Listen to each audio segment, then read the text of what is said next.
I love those moments where I feel inspired to talk to you about stuff and everything. It's fun, to get to share and everything. You know the importance of listening. I realize very few of us have this ability to listen. And I'm not just saying listening what you're saying, your words, or understanding your words for a work or personal relationship, but listening to the other when you don't feel like listening to the other when you are feeling triggered emotionally, listening to the other intentionally with your heart, with calm, with wisdom, and allowing. Listening is also part of just being patient to let the other person express themselves and find their own words, because very few have learned throughout the times and their journey and growing up have learned to express themselves. you know as I'm just listening to people talking or just sharing or just allowing other to do, when you give them the floor, they are feeling anxious, like not comfortable speaking. They're so used to listen. We're so used to listen all the time and learn from listening. From, like, think about it, from school age, you're going to class, and then what you do, you listen to the teacher, listen to things. And then we're so much in this phase and this position of just listening, but not truly a real, it's not a true listening at the end of the day. It's just you taming down your brain and your awareness and just learning from others, right? So you're being guided by others' teachings rather than being guided by your own guidance, your self-guidance, right? And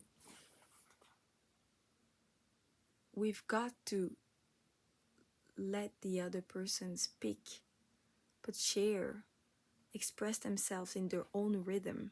It's quite a challenge, especially when we have something to say or you understand what they're trying to say, you want to fix them or you want to help them right away.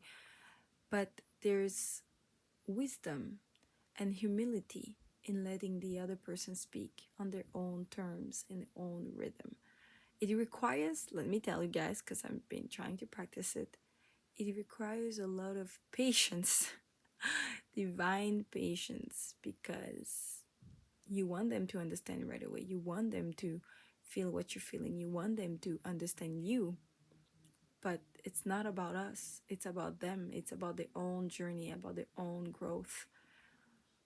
So the allowing of the space and the allowing of the words. And this is what I've noticed, when I listen to pastors or I listen to beautiful services. I love learning from listening.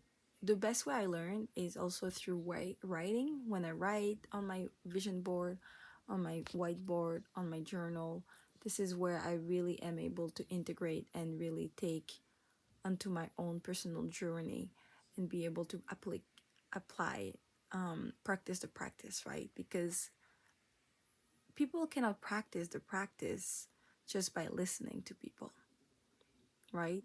You've got to practice it on your own. You've got to try it and apply it on your own and understand it on your own. So only when you express yourself by writing, by verbalizing it, by expressing yourself, by sharing it with someone, only through that you are able to understand it on your own ways and you're able to integrate what has to be integrated. And I am just gonna finish up with this beautiful card. I have like this card where you have like different passages of the Bible. And this is one, I'm not really used to talk about the numbers of the passages, but it's James 1:19. My dear brothers and sisters, take note of this. Everyone should be quick to listen, slow to speak, and slow to become angry. Everyone should be quick to listen, slow to speak, and slow to become angry.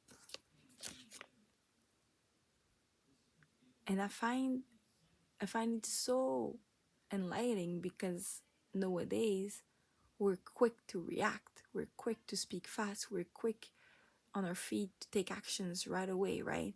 And what he's telling us is to be quick to listen instead of making an understanding of ourselves, because that's the ego mind. We want to understand it quickly, we want to see the results quickly, we want to what we are helping others or putting, when we your heart when you putting grains and you're cultivating, you want to have the harvest right away.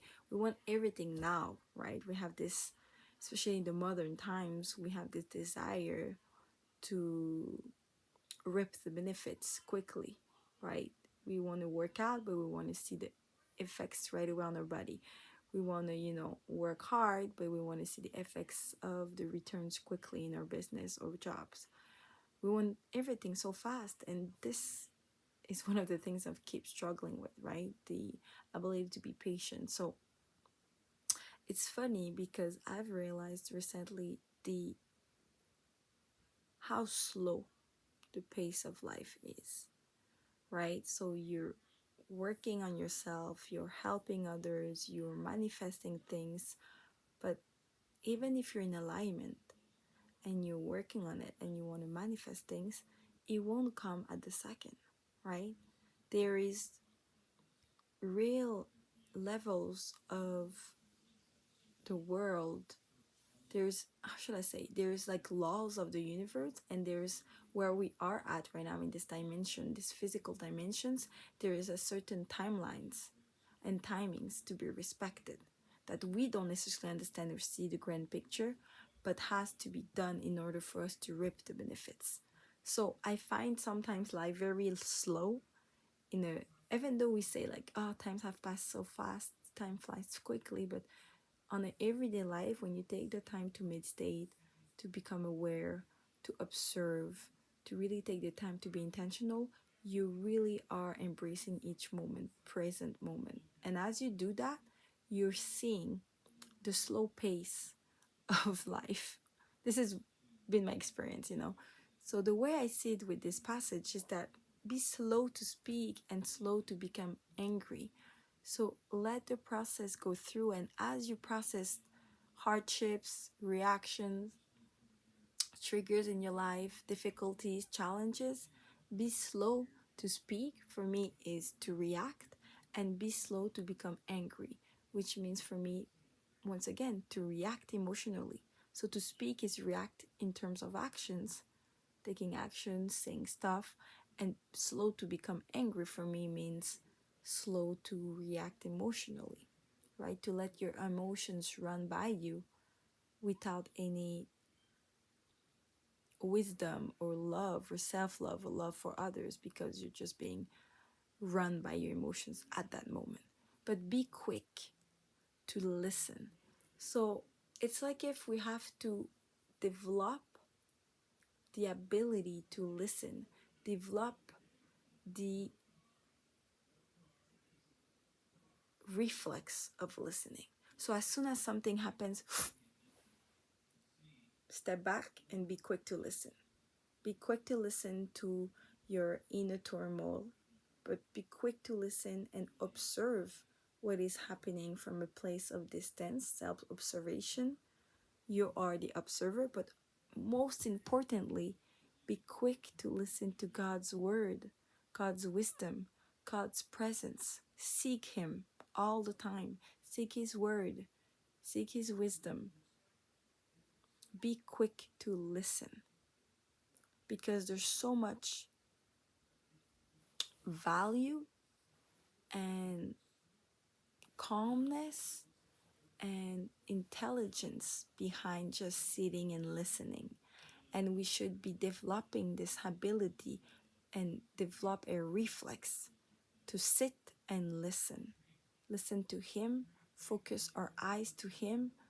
Don't try to understand and speak and react and make actions of things that you don't quite understand yet, or you think you understand but you want to react right away because you think this must be a bit. Be quick to listen. The rest should be slow.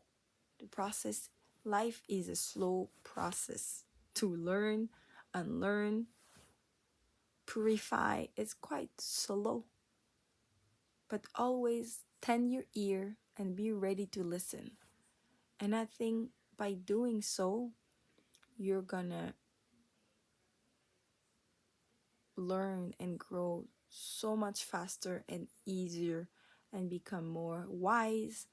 And also, you're gonna grow in humility because by listening to yourself, to your higher self, more specifically, to others' struggles, to allowing others to speak and allowing the space and allowing, most importantly, space for God to speak through you and to you, to your spirit and with spirits and guides and angels, you grow in humility. And that's what God's rejoice in. God's rejoice in humility, in gentleness, and love. His divine love englobes all of this. So this is it. This is what I wanted to share. So I hope this brings warmth in your life and enlightenment and inspiration most of all. See you very soon.